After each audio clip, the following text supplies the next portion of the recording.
Alhamdulillahirabbil alamin wa bihi nasta'inu ala umuri dunya waddin.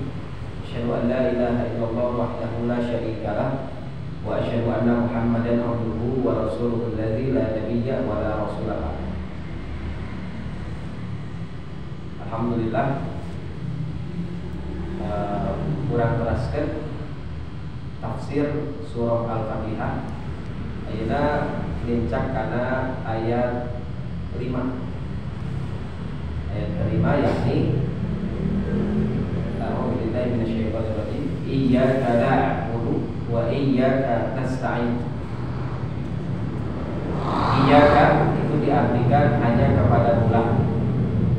Na'budu kami menyembah atau kami beribadah. Wa iyyaka dan hanya kepada Allah. Nasta'inu kami memohon pertolongan. Sebetulnya bisa dalam susunan bahasa Arab itu biasanya fi'il, fa'il, maf'ul bih. Na'buduka gitu. Na'buduka wa nasta'inuka. Kepada mula dan kepada mula kami menyembah dan kepada mula kami memohon pertolongan. Cuman ini objeknya ditarik ke depan. Iyaka itu objek, maf'ul bih. Ketika objek ditarik ke depan, maka ini memiliki pengertian pengkhususan, pembatasan. Contoh, misal saya makan nasi, berarti ada kemungkinan memakan makanan yang lain. Bisa jadi setelah makan nasi makan pisang, makan corong, dan seterusnya. Tapi kalau misalkan ada pembatasan, pengkhususan, hanya nasi yang saya makan atau hanya pisang yang saya makan, berarti itu sudah tertutup. Tidak ada makanan lagi pada hari itu mungkin yang dia makan kecuali pisang. Nah, inilah faidah dari objek ditarik ke depan, yakni memberikan faedah adatul hasri atau pengkhususan, pembatasan. Berarti ini bermakna hanya kepadamu lah kami menyembah. Jadi tidak bermakna kami menyembah kepadamu. Kalau misalkan seperti itu tidak ada pembatasan atau pengkhususan. Kemudian iyyaka diulang lagi. Iyyaka na'budu wa iyyaka nasta'in. Sebetulnya bisa dengan atof juga maknanya sama. Iyyaka na'budu wa nasta'in. Dalam bahasa Arab bisa. Tetapi iyyaka disebut lagi. Ya. Kenapa disebut lagi? Para ulama tafsir menyatakan ini penegasan karena keduanya imma ibadah wa imma meminta pertolongan itu diharuskan, diwajibkan ikhlas. Makanya iyyaka-nya disebut lagi. Iyyaka na'budu wa iyyaka nasta'in. Hanya kepadamu lah kami beribadah dan hanya kepadamu lah kami meminta pertolongan. Ya, dua-duanya ini dibutuhkan keikhlasan atau diharuskan ikhlas, yakni dengan tidak menyertakan sesuatu yang lain. Ketika berikrar kami hanya menyembah kepadamu, hanya kepadamu kami menyembah, berarti ini tidak ada yang selain Allah yang disembah oleh kita. Inilah tauhid uluhiyah. I'tiqadun bi anna Allah ma'budul haq. Meyakini bahwasanya Allah itu adalah sesembahan yang hak, yang hanya kita menyembah. Tidak boleh menyembah yang lain. Dengan ikrarnya kita, berarti kami masih percaya ka dukun. Nah, itu tidak sesuai dengan ikrar. Kami masih percaya karena zodiak. Ini bulan apa lahirnya? Pada bulan apa nanti? Taurus, Gemini. Oh ya, nanti takdirnya seperti ini, jodohnya seperti ini, rezekinya seperti ini. Masih percaya? Nasta'in, padahal kita kan Dari awal saja kita sudah menyebutkan Rabbul Alamin, Allah yang Maha mengatur kita. Bahkan ditegaskan dengan ikrar kita, hanya kepada Allah kami menyembah. Maka tidak layak yang lain disembah, siapapun, apapun. Sapi, ada orang yang menyembah sapi di negara tertentu. Ada orang yang menyembah kuburan. Ada orang yang menyembah pohon, menyembah laut, menyembah bintang, dan seterusnya. Ada juga orang yang sholat mah sholat, nasta'in, bahkan menyebutkan iya karena nasta'in, tapi masih sok punya tanya, kamu jadi dukun. Nah, itu kan waliyahulillah. Ya. Nah, ini mencampur adukan. Makanya butuh keikhlasan. Ikhlas itu apa? Ikhlas itu khalis, ya. Khalis murni, tidak ada campuran. Ya, susu murni berarti kan tidak dicampur. Susunya dicampur berarti itu murni deh, gitu ya. Campur dengan stroberi, susu stroberi namanya, bukan susu murni. Madu murni, nah berarti tidak ada campuran, tidak ada campuran gula, asam jawa, gitu, dan sebagainya. Makanya di judulnya madu murni, al asalul khalis. Nah, maka ketika kita beribadah, ketika kita meminta pertolongan, maka yang lainnya itu harus dikeluarkan. Makanya ini tidak hanya cukup dengan hafalan ya. Orang-orang hafal iya karena wa iya karena nasta'in, hafal. Tetapi ketika dimaknai secara dalam, luar biasa maknanya, bahwa kita harus ikhlas ketika beribadah dan meminta pertolongan. Hadirin rahimani wa rahimakumullah. Kemudian ada hikmah di mana ibadah didahulukan daripada minta tolong. Na'budu didahulukan daripada nasta'in. Kenapa? Karena ibadah itu kita harus ibadah dulu. Ibadah itu jauh lebih penting dan lebih suci dari isti'anah. Sebab ibadah itu tidak dilakukan kecuali oleh orang-orang yang benar-benar iman kepada Allah Subhanahu wa taala. Sedangkan isti'anah, minta tolong, bisa saja orang tak sholat, sering maksiat, tiba-tiba dapat musibah, isti'anah, minta pertolongan kepada Allah Subhanahu wa taala. Orang-orang durhaka bisa minta tolong, tapi ibadahnya tidak pernah, sholatnya tidak mau. Bahkan suku Allah sudah dikasih kenikmatan, dia kufur, tidak bersyukur. Maka orang bisa saja minta pada Allah dan dia tidak beribadah. Tapi kita ibadah dengan baik, kemudian minta kepada Allah Subhanahu wa taala. Hadirin rahimani wa rahimakumullah. Itu iya karena na'budu wa iya karena nasta'in. Juga kata Syekhul Islam Ibnu Taimiyah, iya karena na'budu itu bisa bermaksud bahwa pembuktian bahwa kita itu tidak ria. Ria itu kan syirkul asghar ya, kata Rasulullah SAW, ya, syirik kecil. Ketika kita ucapkan ikrarkan na'budu, maka pembuktian ya, bahwa kita atau kita mohon pada Allah Subhanahu wa taala agar ibadah kita itu jauh dari ria, ingin dilihat oleh orang lain. Sedekah kita ikhlas, tidak ingin dilihat oleh orang lain. Salat, bantu orang, dan seterusnya. Nasta'in itu pembuktian agar kita tidak ujub, tidak sombong. Bahwasanya kita itu dhaif, lemah. Manusia tidak punya apa-apa, lemah. Punya apa sih manusia? Ya. Punya kekayaan suatu saat akan habis.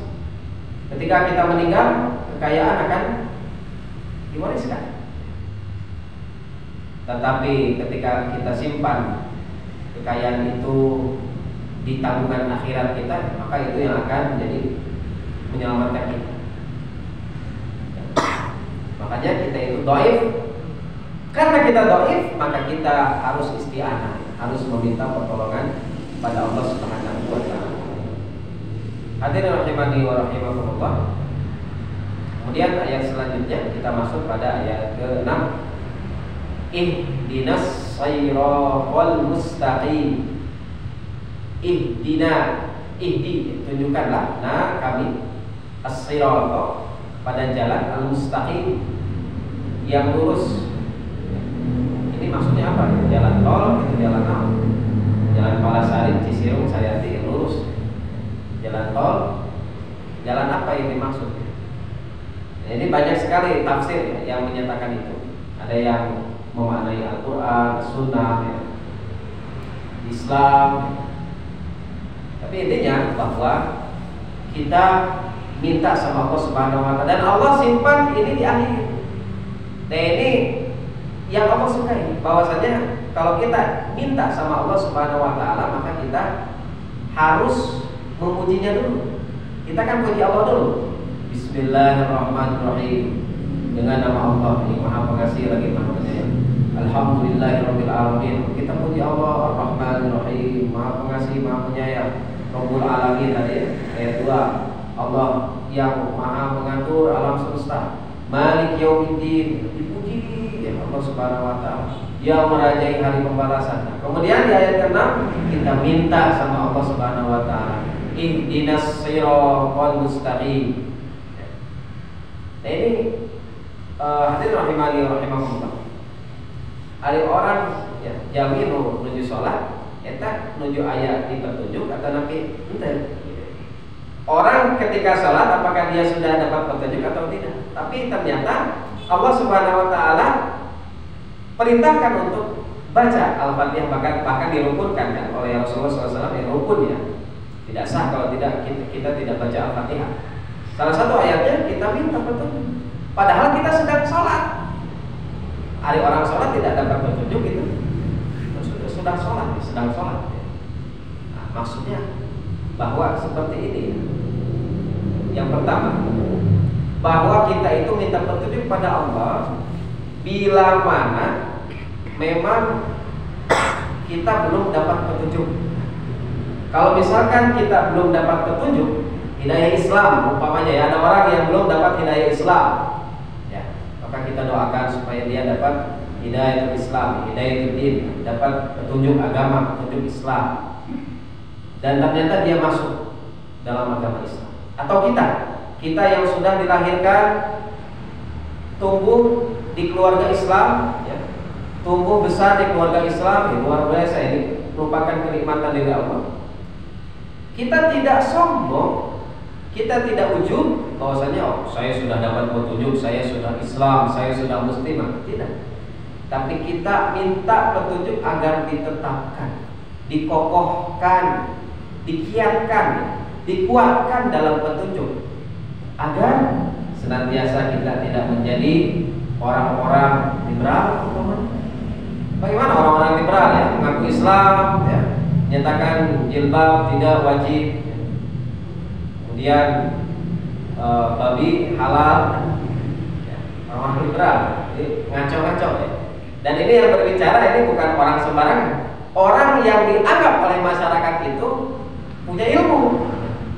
Bahkan ada gelar kiai hajinya. Orang punya jenggot panjang ya, semakin panjang semakin bodoh ya. Itu yang bicara kiai haji. Bahkan di profesor kiai haji kajar. Terus yang terbaru ya, yang berkata bahwa perempuan ini harus disetarakan dengan laki-laki. Padahal secara fitrah saja kita tahu bahwa laki-laki perempuan beda secara fitrah. Laki-laki mah cocoknya di yang kasar-kasar. Perempuan cocoknya karena dia ingin dikasihani, dia itu lembut ya. Dia itu bengkok kata Rasulullah SAW, maka kita lindungi. Makanya rijal qawwamuna 'alan nisa. Orang-orang liberal memahami apa rijal? Rijal itu bukan laki-laki katanya. Ar-rijal itu maksudnya siapapun orangnya tapi punya sifat karakter kejantanan, maka dia disebut ar-rijal. Kan bahaya ya. Ini tafsir yang berbahaya. An-nisa ar-rijal qawwamun 'alan nisa, ya, nisa di sana juga sama. Bukan perempuan. Tapi semua jenis kelamin yang mana kalau dia tidak memiliki sifat kejantanan, jadi dia disebut an-nisa. Jadi kalau perempuan punya sifat kejantanan, maka dia boleh jadi pemimpin, jadi presiden boleh, jadi imam sholat ya. Ar-rijal. An-nisa ya laki-laki yang ular ya, atau laki-laki yang lemah lembut ya, generasi strawberry ya kalau sekarang itu ya istilahnya, maka dia itu ya Anissa, makanya dia layak untuk dipimpin oleh wanita yang punya sifat kejantanan. Nah ini kan nyeleneh ya, tafsir-tafsir yang seperti ini, ar-rijalu qawwamuna 'alan nisa seperti itu. Maka kita berdoa sama Allah supaya tidak dijadikan ibrah, juga tidak dijadikan khawarij ya. Kalau sekarang tidak ada nama khawarij. Khawarij itu adalah kelompok yang suka mengkafirkan orang. Sudah mengkafirkan, nanti kesananya menghalalkan darahnya. Bom Bali, saya pernah menulis ya tentang bom Bali itu, cuman belum dipublikasikan. Tentang bom Bali ya, itu memang berangkat dari ideologi, bukan dari politik semata, tapi dari ideologi bahwasanya mereka mengkafirkan orang dan menghalalkan darah. Makanya terjadilah bom Bali dan seterusnya. Bahkan ini kisahnya kan, bahkan sudah divonis mati ya. Tinggal tunggu di hukum mati saja. Ini sudah divonis mati. Ini ada lulusan Libya ya, kita tahu itu cabang dari Saudi Arabia, dari Jamiatul Imam itu di Jakarta. Itu ada salah satu alumninya yang terkena pemahaman khawarij, mengkafirkan ya, bahwasanya Indonesia ini negara tauhid. Luar biasa. Bagaimana mungkin kita mengatakan Indonesia negara tauhid, sedangkan rukun Islam saja itu diatur oleh pemerintah. Yang pertama, syahadat. Ketika orang pindah agama, apakah diatur perubahan KTP kan diatur. Kristen jadi Islam kan diatur. Bahkan diakui oleh Islam. Yang kedua, sholat diatur tidak jadwal sholat. Kita tenang bisa sholat. Beda di Palestina tidak tenang. Sholat di masjid saja tidak tenang. Kita dibiarkan beribadah dengan leluasa. Zakat akan dibuat badan amil zakat oleh pemerintah. Puasa luar biasa ya, sidang isbat 10 Ramadan menjelang Syawal itu diatur. Haji juga diatur oleh pemerintah. Di mana tauhidnya? Ya, di mana tauhidnya negara Indonesia? Ya.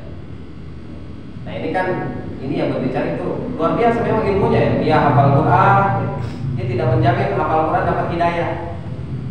Hafal Quran, bahkan hafal hadis bulbul maram. Bahkan kata teman-temannya pengakuan, dia itu keluar kamar ya, kalau tidak kuliah ke WC atau cari makan, terus di kamar ya, menulis, research ya, dan seterusnya. Bahkan dia tidak mau memakai gelar LC-nya. Kenapa? Karena LC itu dari walaupun dari Timur Tengah, tapi Timur Tengah yang bekas jajahan Prancis. Prancis itu adalah negara tauhid.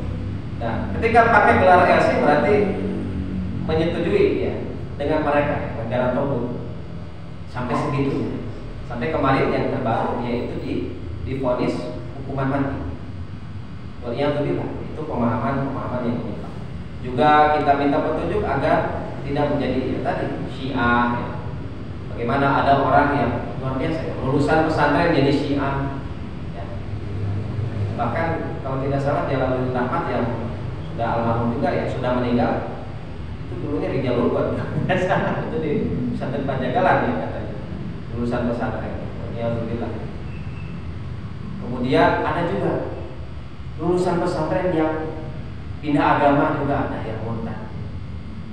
Kemudian kita minta sama Allah supaya tidak menjadi ahlul bidah, supaya tidak menjadi ahlul bidah yang selalu melakukan perbuatan-perbuatan yang bid'ah. Hadirin rahimani wa rahimakumullah. Kemudian ketika kita sudah meminta petunjuk itu, kita minta sama Allah agar dibukakan pintu amal-amal soleh yang lain.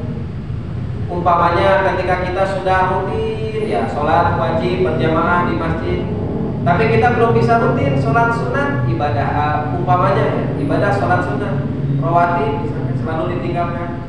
Nah, bagaimana caranya agar kita suka sholat rawatib? Bagaimana caranya kita suka sholat duha, sholat malam? Umpamanya kita baru bisa baca Quran satu hari hanya satu halaman, maka kita minta petunjuk supaya pintu amal soleh yang lain dibuka. Kita kita minta supaya lebih banyak lagi membacanya, supaya pahalanya lebih banyak. Kemudian bukan hanya dibaca, kita pahami ya. Salah satunya dengan kajian tafsir seperti ini. Kemudian kita minta sama Allah agar kita dijauhi dari kemaksiatan. Banyak orang-orang ya, yang bahkan ketika dia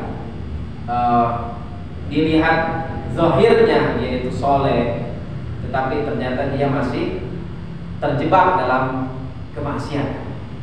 Entah itu ketika dalam suasana ramai atau ketika dalam suasana sendiri. Hadirin rahimani wa rahimakumullah. Kemudian kata Allah Subhanahu wa taala pada ayat selanjutnya, di ayat ke-7 ya, memang ini disebutkan oleh Allah Subhanahu wa taala jalan yang lurus itu jalan yang seperti apa ya. Bisa disebut ya, ini jawabannya. Di antara jawabannya kata Allah Subhanahu wa taala, siratal ladzina an'amta 'alaihim, yaitu jalan orang-orang yang Engkau telah beri nikmat atas mereka. Ya. Jadi kita tidak berkata jalan siapa yang harus kita ikuti, jalan tetangga, jalan teman, bukan. Kita minta sama Allah yang tertinggi. Para ulama menafsirkan an'amta 'alaihim itu dalam surat An-Nisa ayat 69. Kata Allah Subhanahu wa taala, "Wa may yuti'illaha war rasula fa ulaika ma'al ladzina an'ama Allahu 'alaihim." Siapa yang taat pada Allah dan Rasulnya, maka mereka itu bersama orang-orang yang Allah beri nikmat kepada mereka. Siapa saja? Minan nabiyyin, dari nabi-nabi. Kita minta sama Allah paling tinggi. Manusia yang sempurna di alam dunia ya tidak lain, yakni para nabi. Kita minta sama Allah agar kita ikut pola hidupnya Nabi, pola makannya Nabi, bagaimana Rasulullah makan, bagaimana Rasulullah tidur, ya. Bagaimana Rasulullah SAW berbuat baik pada orang lain, berbuat baik pada istrinya, ya. Bagaimana berumah tangganya Rasulullah SAW, bagaimana pendidikan yang diberikan Nabi kepada anak-anaknya, ya. Pada para sahabat junior, ya. Pada cucu-cucunya dan seterusnya. Terus kata Allah, wasiddiqin, orang-orang yang jujur, orang yang benar, ya. Para sahabat Nabi, orang-orang yang mengikuti Nabi, siddiqin, wasyuhada, orang-orang yang menyaksikan. Maksudnya di sini mati syahid. Tidak hanya sekedar mati, tapi dia itu mati syahid. Mati karena ikhlas di jalan Allah Subhanahu wa taala, ya. Dia rela meninggalkan hartanya. Berapa banyak harta yang dikeluarkan oleh mujahid? Umpamanya, saya mujahid, kata Allah Subhanahu wa taala, "Jahidu fi sabilillahi bi amwalikum wa anfusikum." Jihadlah kalian pada Allah, di jalan Allah dengan harta kalian dan jiwa kalian. Ada orang yang menyumbangkan hartanya, seperti Abu Bakar itu semuanya disumbangkan, Umar bin Khattab setengahnya. Nah ini luar biasa ya, karena yakin bahwa Allah Subhanahu wa taala akan membalas. Bagaimana keluarga yang ditinggalkan? Emang menjamin orang yang berperang itu dia akan pulang lagi? Kan tidak juga. Bisa saja dia meninggalkan anaknya nanti jadi yatim. Dia meninggalkan istrinya nanti jadi janda. Luar biasa ya, pengorbanan para mujahid. Makanya ketika dia mati ya, di medan perang wafat, maka dia masuk surga tanpa hisab kecuali masalah hutang ya, perkara hutang ya. Dia akan tertahan kalau dia punya hutang. Makanya sebelum berperang ya, diusahakan itu melunasi hutang-hutang. Ini jihad tertinggi ya maksudnya ya. Karena jihad juga kita bisa jihad pada orang tua, berbakti pada orang tua dan sebagainya. Kemudian jalan siapa lagi? Wassolihin, orang-orang soleh ya, orang-orang soleh. Banyak sekali ya sampel-sampel dalam Al-Quran. Allah sebutkan Luqmanul Hakim, bagaimana dia memiliki hikmah ya, mengajarkan pada anak. Orang-orang soleh disebutkan dalam Al-Quran. Luqmanul Hakim, Uzair, yang mana ini Uzair itu dianggap Tuhan ya oleh orang-orang Yahudi. Kalau Isa itu oleh orang-orang Nasrani ya. Kenapa Uzair dianggap Tuhan? Karena Taurat itu tidak seperti Quran. Ya. Quran itu satu-satunya kitab yang bisa dibaca oleh orang di seluruh dunia. Orang Jepang bisa baca Quran, bahkan menghafalnya bisa. Orang Cina bisa, orang India bisa. Zakir Naik itu dari India, dia hafal Quran. Orang Amerika bisa.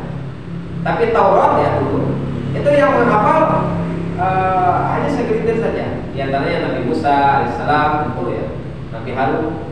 Nah, di antaranya Uzair. Jadi orang langka, bisa disebut orang langka. Hanya dianggap sebagai Tuhan, tapi dia termasuk orang soleh. Ya. Hadirin rahimani rahimahullah.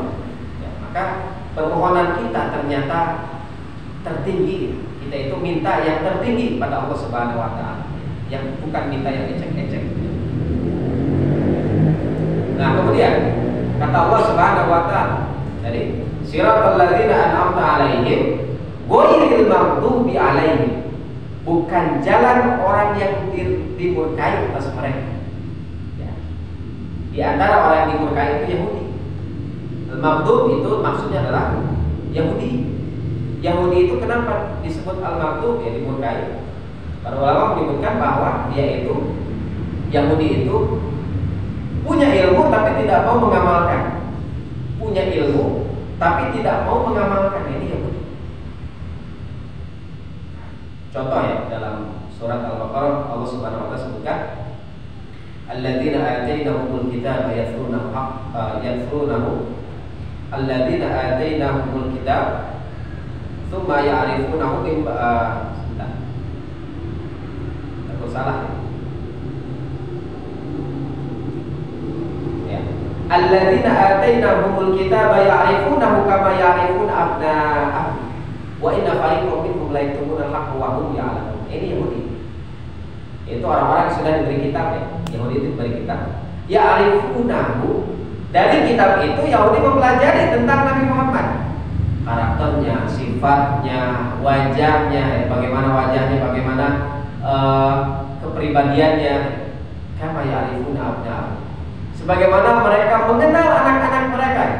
Yang namanya orang tua kan pasti kenal ya anak-anaknya, apa kesukaannya ya, kapan tidurnya, kapan bangunnya ya, bagaimana kualitas hafalannya, bagaimana kualitas belajarnya ya. Ini anak ini gak suka apa, itu tahu orang tua. Bahkan di Jalalain itu disebutkan Yahudi itu lebih kenal kepada Nabi Muhammad dibandingkan anak-anak mereka. Tapi ketika Nabi Muhammad ada, apakah mereka mau beriman atau tidak? Tidak. Wa inna fariqan minhum la yaktumuna al-haqqa wa hum ya'lamun.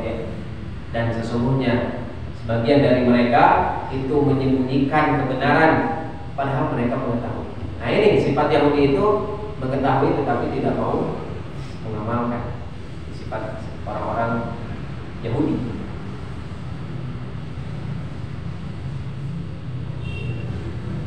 Kemudian hadirin rahimani wa rahimakumullah, sifat-sifat orang-orang Yahudi diantaranya juga ketika para nabi ya banyak diutus kepada mereka, apa yang mereka lakukan? Mereka mendustakan, kemudian mereka membunuh bahkan. Makanya ketika mereka menyatakan mengklaim dirinya bahwa kami orang beriman, maka kata Allah, qul falima taqtuluna anbiya Allah. Kenapa kalian membunuh para nabi Allah? Keras kepala, ini orang-orang Yahudi.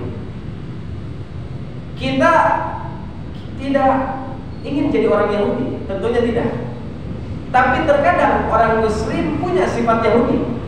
Nah ini supaya kita dijauhkan dari sifat orang-orang Yahudi. Apa orang-orang Yahudi ya? Keras kepala, diberikan nasihat tidak mau, ya, tidak mau mendengarkan nasihat. Kemudian ketika datang kepada mereka kenikmatan, mereka kufur, bukannya bersyukur, kufur nikmat orang-orang Yahudi. Banyak orang-orang yang kufur nikmat. Makanya kita minta sama Allah Subhanahu wa taala agar jalan kita tidak seperti jalan orang-orang Yahudi. Hadirin rahimani wa rahimakumullah. Kemudian di antara firman Allah tadi ya, ghairil maghdubi alaihim, terakhir wala dhalin, bukan juga jalan orang-orang yang sesat. Siapa orang yang sesat? Orang yang sesat itu yakni Nasrani. Para ulama menyatakan bahwa Nasrani kebalikan Yahudi. Yahudi berilmu tapi tidak mau mengamalkan. Tapi Nasrani itu beramal tapi tidak punya ilmu. Makanya kata Ibnu Katsir, syarat amal soleh itu diterima, syaratnya dua. Yang pertama ikhlas lillahi ta'ala, ikhlas karena Allah Subhanahu wa taala. Yang kedua dengan ilmu. Kalau beribadah tidak ikhlas, maka itu riya. Kalau beribadah ikhlas tapi tidak dengan ilmu, maka itu bid'ah. Ya, bisa dipahami ya. Kalau tidak ikhlas tapi dengan ilmu, ya dengan ilmu tapi tidak ikhlas, nah ini riya, tertolak. Ikhlas tapi tidak dengan ilmu, maka ini bid'ah. Kata Rasulullah SAW, fa inna asdaqal hadits kitabullah wa khairul hadi Muhammad sallallahu alaihi wasallam wa syarrul umuri muhdatsatuha. Sejelek-jeleknya perkara adalah perkara yang baru. Kullu muhdatsatin bid'ah, kullu bid'atin dhalalah, kullu dhalalatin fitnah. Setiap perkara baru itu disebut bid'ah, setiap bid'ah itu sesat, dan setiap sesat itu tepatnya di neraka. Hadirin rahimani wa rahimakumullah. Maka orang-orang sesat seperti Nasrani, ya, bagaimana sifatnya tadi di antaranya. Kemudian bagaimana lagi sifatnya, ya, mengkultuskan, lalu mengkultuskan seseorang. Sebagaimana mereka mengkultuskan Nabi Isa alaihissalam. Nabi Isa alaihissalam dikultuskan, bahkan dijadikan sesembahan. Laqad kafarul ladzina qalu innallaha salisu salasa. Telah kafir orang yang menyatakan bahwa Allah itu termasuk dari tiga Tuhan, yakni Tuhan Bapa, Tuhan Ibu, Tuhan Anak. Isa itu adalah Ibnu Maryam, bukan Ibnullah. Hadirin rahimani wa rahimakumullah. Nah, itulah diantara paparan dari Allah Subhanahu wa taala tentang jalan yang lurus. Yakni yang pertama siratal ladzina an'amta 'alaihim, yaitu jalan orang yang diberi nikmat, jalan para nabi, jalan orang soleh, jalan syuhada, siddiqin, bukan jalan orang Yahudi, orang-orang yang punya sifat Yahudi, atau jalan orang Nasrani. Kita tidak ingin jadi orang Nasrani, waliyahudillah. Tapi terkadang orang-orang itu punya sifat karakter orang-orang Nasrani atau orang-orang selain Nasrani, ya. Di antaranya juga Majusi, ya. Karena di antaranya Syiah juga kan itu terbentuk, ya, cikal bakalnya, ya, nenek moyangnya itu adalah orang-orang Majusi yang terlalu mengkultuskan seseorang. Nah, ini kan sudah berlalu, ya, 10 Muharram kemarin. Bagaimana terjadi ritual mereka, ritual 10 Muharram yang mereka menyiksa diri mereka dan seterusnya. Dan itu diantara pemahaman atau keyakinan-keyakinan yang menyimpang yang kita minta sama Allah agar kita dijauhi dari pemahaman tersebut. Hadirin rahimani wa rahimakumullah, demikian rupanya tafsir surah Al-Fatihah, ya. Surah Al-Fatihah, yang mana surah Al-Fatihah yang di awal disebutkan bahwa dia itu adalah ummul kitab, induknya kitab. Di dalamnya diramu atau diringkas pembahasan-pembahasan dalam Al-Quran. Di antaranya tentang tauhid, di antaranya tentang ikhlas beribadah, kemudian doa-doain, kemudian tentang bagaimana kita mengambil pelajaran dari orang-orang terdahulu, para nabi, syuhada, as-siddiqin. Kemudian kita minta sama Allah agar kita dijauhi dari jalan orang-orang yang sesat, ya, atau jalan orang yang murkai dan orang yang sesat, di antaranya yakni Yahudi dan Nasrani. Ya. Demikian, insyaallah kita akan lanjutkan lagi, ya, pembahasan tafsir ke pembahasan juz amma, ya, insyaallah. tafsir surat-surat pendek bisa biidznillah. Aku lupa lihat wastaghfirullah li wa lakum. Rabbana atina fid dunya hasanah wa fil akhirati hasanah wa qina adzabannar. Assalamualaikum warahmatullahi